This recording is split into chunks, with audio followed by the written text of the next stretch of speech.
Okay, this is a change of plan.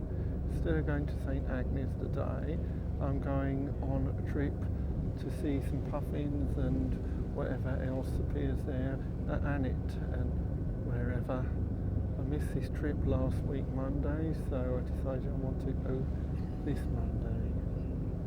And the books always tell you to look for the yellow bit round the chin or the little tuft on the top of the head. What they don't tell you is they only have the little tuft for a few weeks of the year. It's even harder to see when they're underwater, isn't it? Seeing quite a few gannet by the looks of black wingtips. A little bit distant at the moment, but we'll maybe get closer. Going against the hills of St Agnes and GULL there. And there's actually one or two ahead. If you saw scan round in distance, there's a few up ahead of us. Baby gilly, beg his pardon. And you see him open the wings underwater, they fly underwater. Calling as well.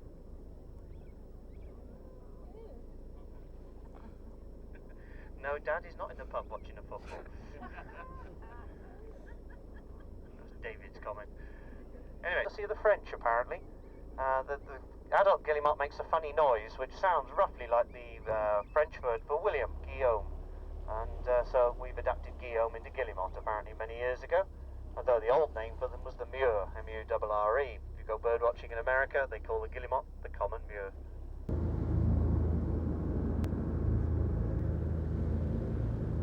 Yeah, for those who like eye strain, there is a shearwater gone way ahead of us just on the track we're on now. A couple more shags coming back the other way.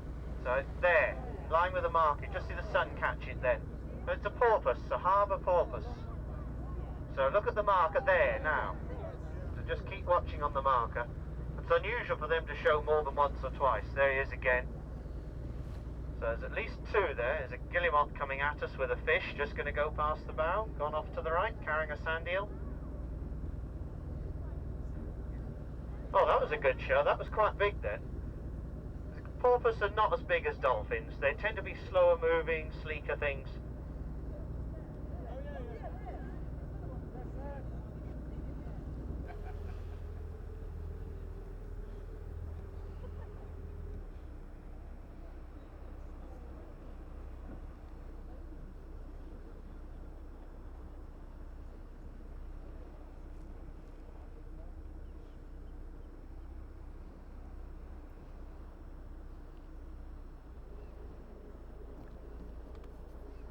So, there you are. Nice view of puffin on the left here, and a few more on the right. Be very surprised if any of these are carrying fish, because these are probably youngsters. They look like adults, but they're not quite old enough to breed. They're late teenagers, basically. They start breeding at least 5 years of age. But what these are is coming back in just to see what's going on. They're learning who's paired with who, where the free holes are to nest in at the top of the cliff, and so on. And they come in for a longer period as they get nearer to breeding. Oh yeah, another seal just popped up.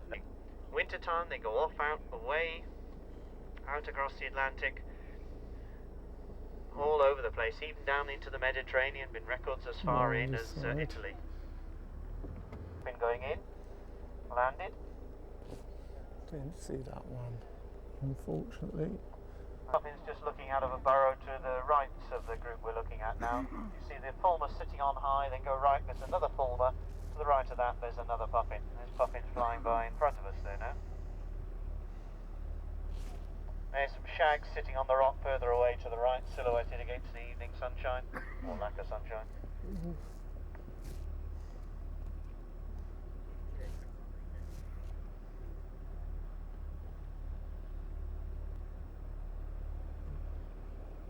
So, a nice gang of puffins ahead of us on the left.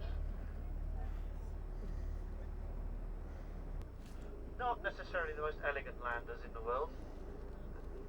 So it's where Aeroflot got their modelling from.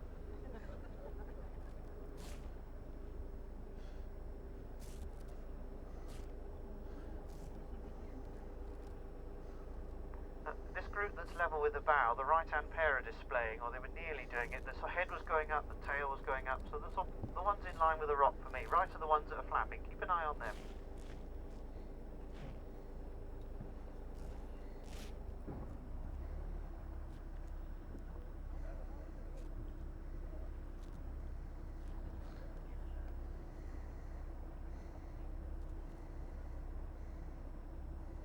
sort of sneak our way around. There's another tiny bay we can't really get too into, but we can just show you where they are. So there's some more ahead of us in the next little bay in line with that chimney-like rock.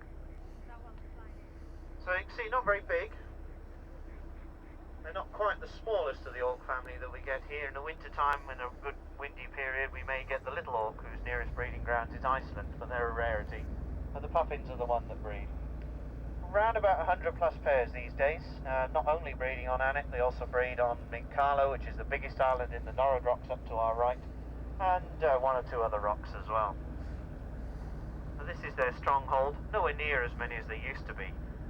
You look at some of the old photographs from just over 100 years ago, and they'll show the whole of the top here carpeted in puffins.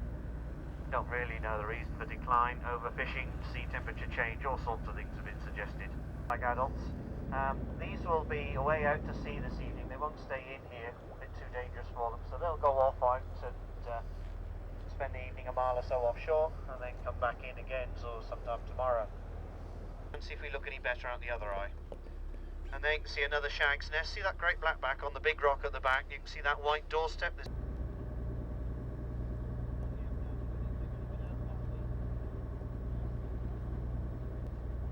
On this end here. Shags outnumber cormorant well and truly here. We've only got 50-60 pairs of shag, but over 1,000 pairs of 50-60 pairs of cormorant, 1,000 pairs of shag.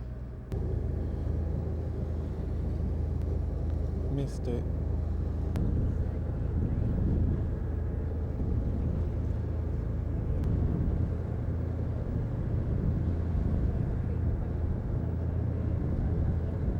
And racing away through here, it's a very strong current.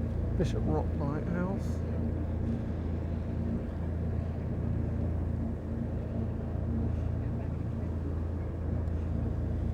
Top end, you can see Annet is very low and then slowly climbs up to Annet Head, and the rocks off the end of the haycocks.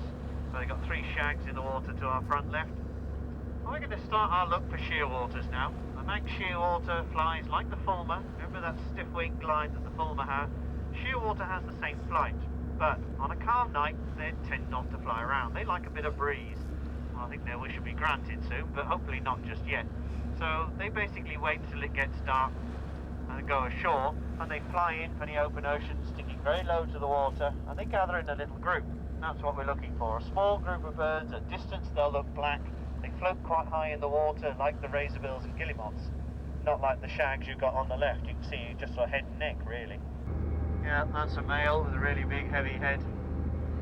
It's still there, just watching us go by. Night they got to flap a bit more. So they're coming in from the open sea, and they're going to look for the rest of their gang. And then they'll gather into a group, and they'll be ashore at night time. They make the most amazing noises at night time. How? Seal.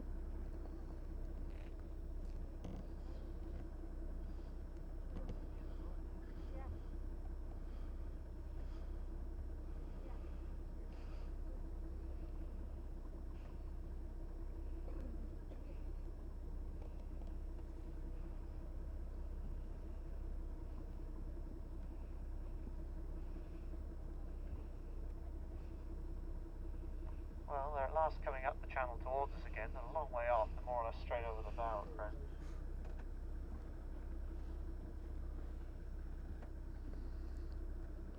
Just over here. Colony.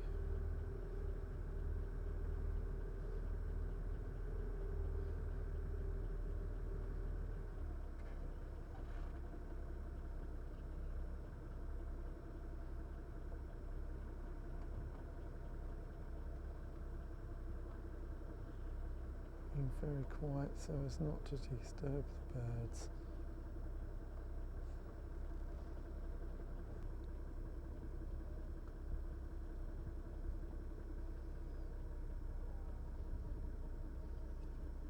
Shearwaters, I believe.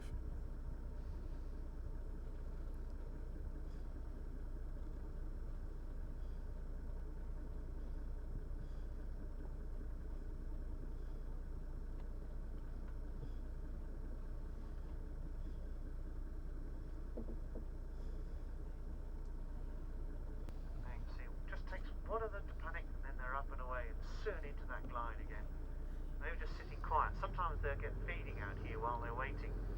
dive underwater, so sometimes the group will take off and then one will pop back up, you know, what happened then, sort of thing.